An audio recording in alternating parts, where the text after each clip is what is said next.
This time, Supercross lands in Indy with KTM's Dungey and Musquin blazing a trail of domination. AMA Pro Flat Track gets things going in Daytona. Arenacross invades Mississippi for a turn-clogging, bar-banging, action-filled race. And they reset the points. GNCC moves to Georgia for Mudfest 2015, and we've got bikes and ATV action. All that and more only on the Racer X Show.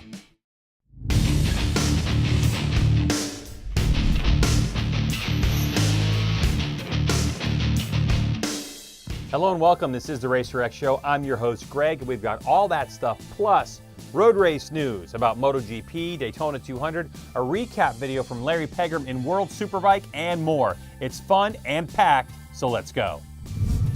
The Racer X Show with Greg White is being presented by Acherbis, Soul and Passion, and by Yoshimura, the leader in performance exhausts.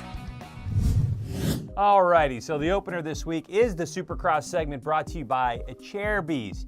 And this is what I'm thinking. When KTM sweeps the top step of the podium, it's an eyebrow raiser. Then they do it twice in a row, and you might give it the old, you don't say face. 3 times in a row, and it's the old, now you're talking, full body expression. And when the Indy round of the 250 East race of the Monster Energy Supercross series finished up Saturday night, piece number 1 of domination was in place. First things first, not making the main event, a huge surprise was second in points Jeremy Martin on the Yamaloop Star Racing Yamaha. That, in effect, left a wide open podium spot and an opportunity for Red Bull KTM's Marvin Musquin to really open up his points lead. But early on it was number 47 Rockstar Husqvarna's Martin Davalos who took the point, with number 1 Geico Honda's Justin Bogle close behind, until a charging Musquin made this move, and it's au revoir for the Frenchman. Davalos in a podium position had trouble with the pesky whoops, and he goes down. Then Justin Bogle made a mistake, but he'd pick it up and finish second. But with 22 seconds in hand, it was the heel clicker to the no-hander. Congratulations to Geico Honda's RJ Hampshire, the rookie's first Supercross podium, only the 5th to do so this year. But now, we hear from Marvin Musquin. And I got into the lead pretty quick. I was really happy about my riding today. I made some passes really quick, and I feel like I adapt to the track, pretty quick, and I find different lines, and feels good, Musquin puts another 3 points between himself and Bogle, with the no-show Martin slipping down to 3rd. Okay, we know that Red Bull KTM's Ryan Dungey is dominating the 450 class, and it's very impressive. But I've been keeping my eye on Weston Pike, the Autotrader.com Toyota Yamaha rider who won his heat and was the fastest of them all. So now I'm thinking, finally, here we go. But when the gate dropped, it was once again number 29 BTO Sports KTM's Andrew Short with the early punch. But number 5 Dungey was not playing around. He knows that this is Supercross and anything can happen. Number 22 Discount Tires Chad Reed, the example. With Dungey out front, riders are pushing to keep up with him. Here, Geico Honda's Eli Tomac goes down. Soon after, number 4 Yoshimura Suzuki's Blake Baggett pinned for the 3 count. For number 41 Trey Kennard, Team Honda HRC, he was 11th off the start. But here, with number 23 Pike, big jump, close pass, that was for 3rd. But it wasn't all clear sailing for Kennard. A massive unscripted stoppie, he'd save that and a podium spot. But the man of the night, Dungey, wins number 19 of his Supercross career. Dungey is the final piece of the puzzle, 3 in a row for KTM's domination of the class, and it ties him 9th on the all-time win list with the famed Damon Bradshaw. Dungey's on fire.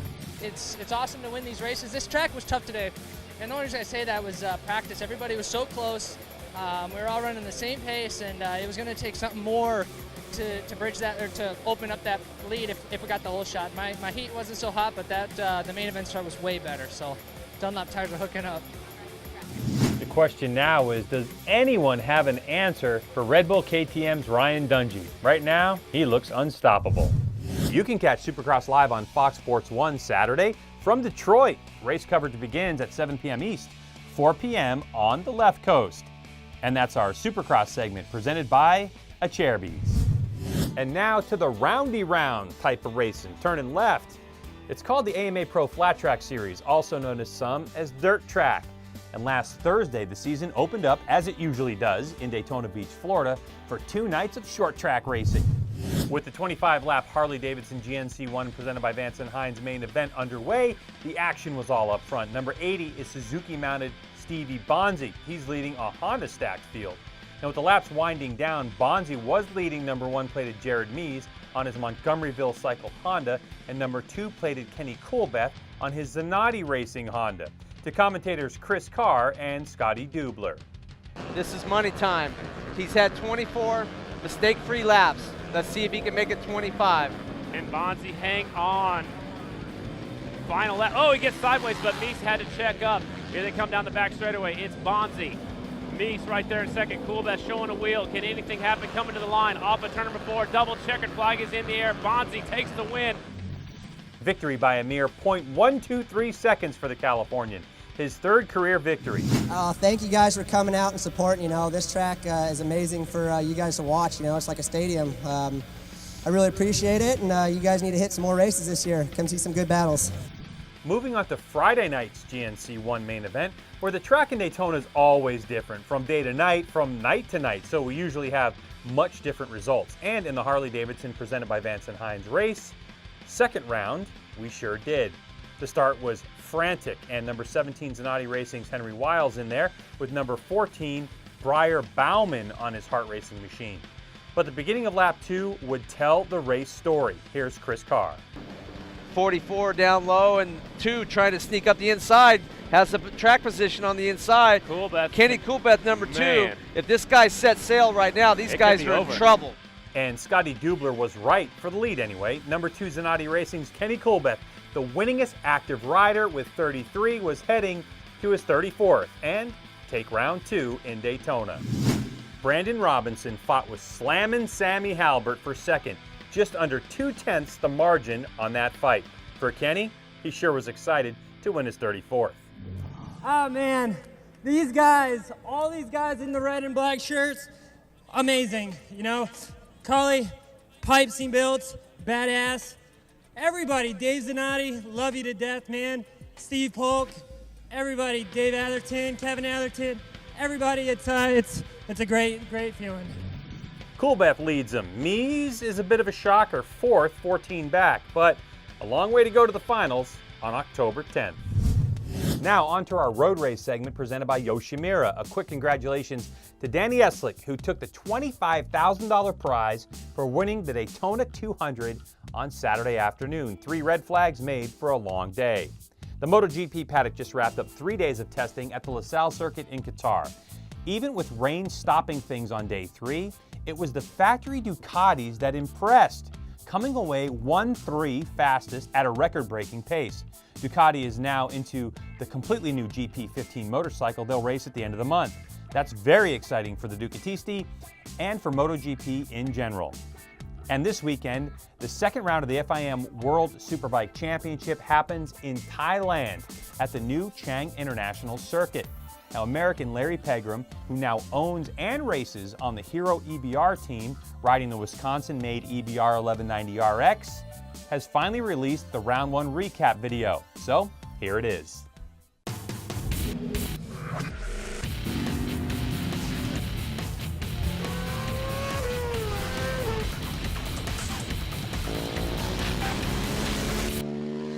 So a Team Hero EBR week recap. We tested on Monday and Tuesday, and Nick had everybody talking. Basically showed that we're here not to mess around. He was inside the top 10 and at 1.1 second off the fastest time, which is a little bit better than we had done last season. For me, it wasn't a good Monday and Tuesday because I was on the toilet with stomach flu most of the week. And come to the race weekend, Nick did really good in qualifying. Me, not quite as well. Nick was in the Super Bowl. And then, unfortunately, in the first race, while running near the top 10, he had a little off and hurt his ankle. But is your ankle okay?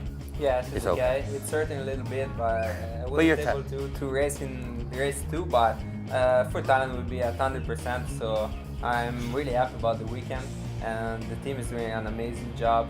And the bike is really better than what I expected. So I'm really happy, and I can't wait for Thailand, honestly, because I'm not happy that he's leading the and then in the second race, I got points. I got 14th, I got points, so now he's all mad. But honestly, in the second race, I think he had a good chance to be inside the top 10, which just shows how much progress we've made this year. And we're both looking forward to Thailand. It's going to be a great season for us. So I agree at 100%. So see you in Thailand. We should have another recap for you next week, but until then, you can check out the World Superbike races beginning at 7:30 a.m.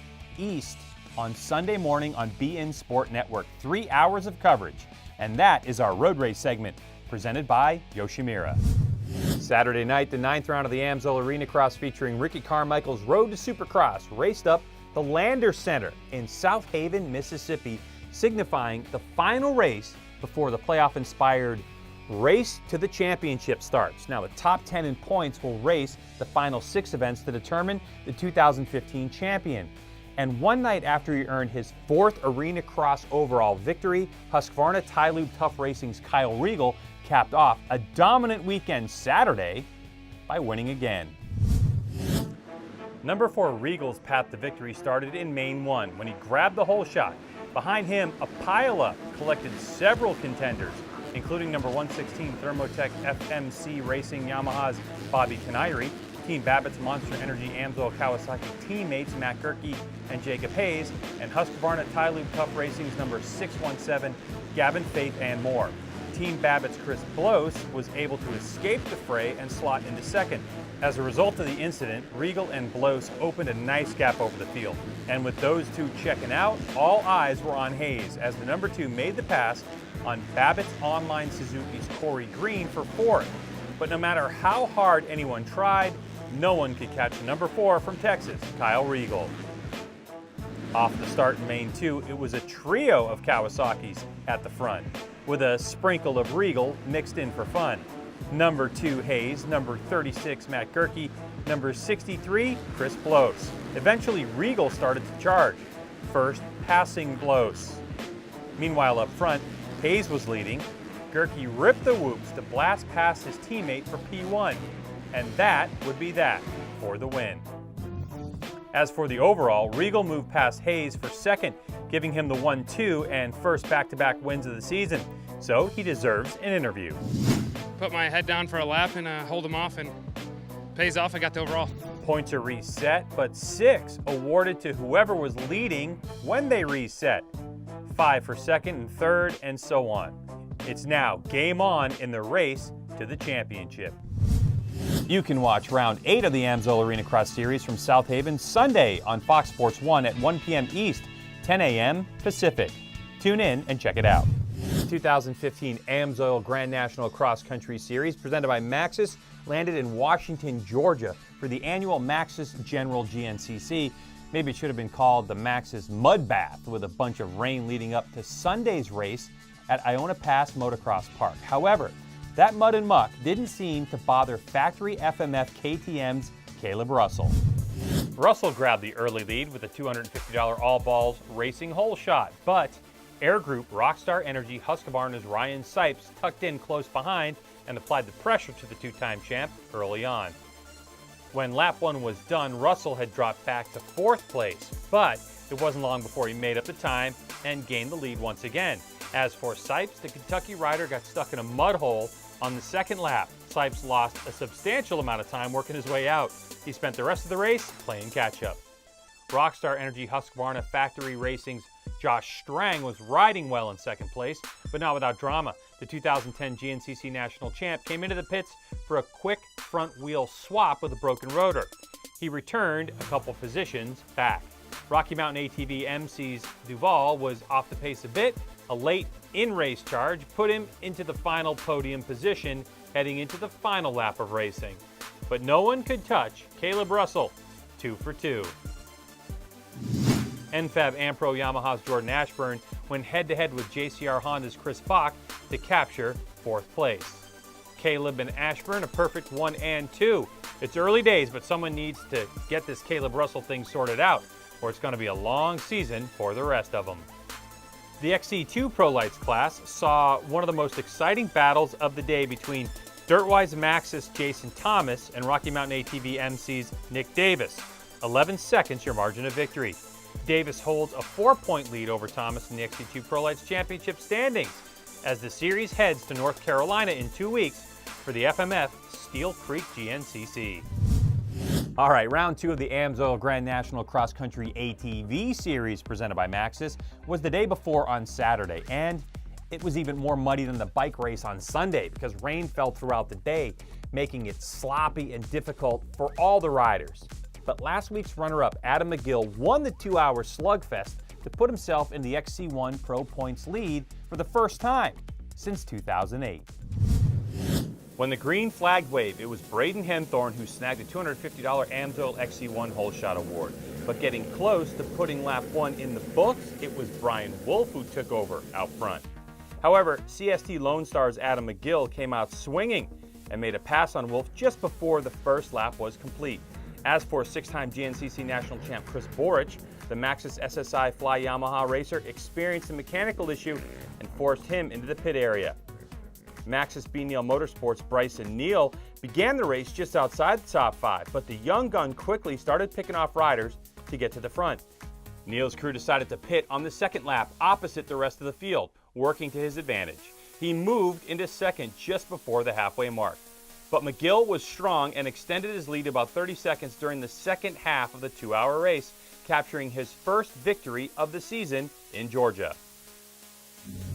NFAB Ampro Yamaha's Walker Fowler put on a hard charge during the final lap, making his way from 6th to 3rd in the final moments. The snapshot after 2, McGill with 4 over Fowler. Borich, he's got a lot of work to do if he wants to get this championship back. Tomorrow, which is Wednesday, the ATV Supercross from Daytona will be up and ready for viewing on RacerTV.com. Over 55,000 people tuned in to watch it live, and now you can watch it forever. Visit RacerTV.com every day for this show and great race action. We want you to get out and watch some racing. Supercross lands in Detroit at Ford Field Saturday night. SupercrossOnline.com for tickets. Arenacross kicks off the Race to the Championship in New Orleans at the Smoothie King Center. The Kendon National Enduro Series races near Gainesville, Texas. And yes, Caleb Russell is racing, so check that out. In Wortham, Texas, WMX races Freestone. Stay in Texas, Scramble Cross finally kicks off at Askey Ranch, a brand new series to watch or race. So go check it out and be a race fan. The Racer X Show with Greg White is being presented by Cherubies, Soul and Passion, and by Yoshimura, the leader in performance exhausts. Another full show. That was acting. Now the race season's in full swing and I am digging it. So we're getting out of here. But please check out all of our social media links. Twitter and Instagram, it's Racer X Show. On YouTube, it's The Racer X Show. Like us, follow us. Feel free to post this show around. We love it and we certainly appreciate it. You can follow me personally on Twitter. It's at Greg White. Well, for the fine crew here at the Racer X Show and Racer TV, I'm Greg. And remember, we are all racing all the time. See ya.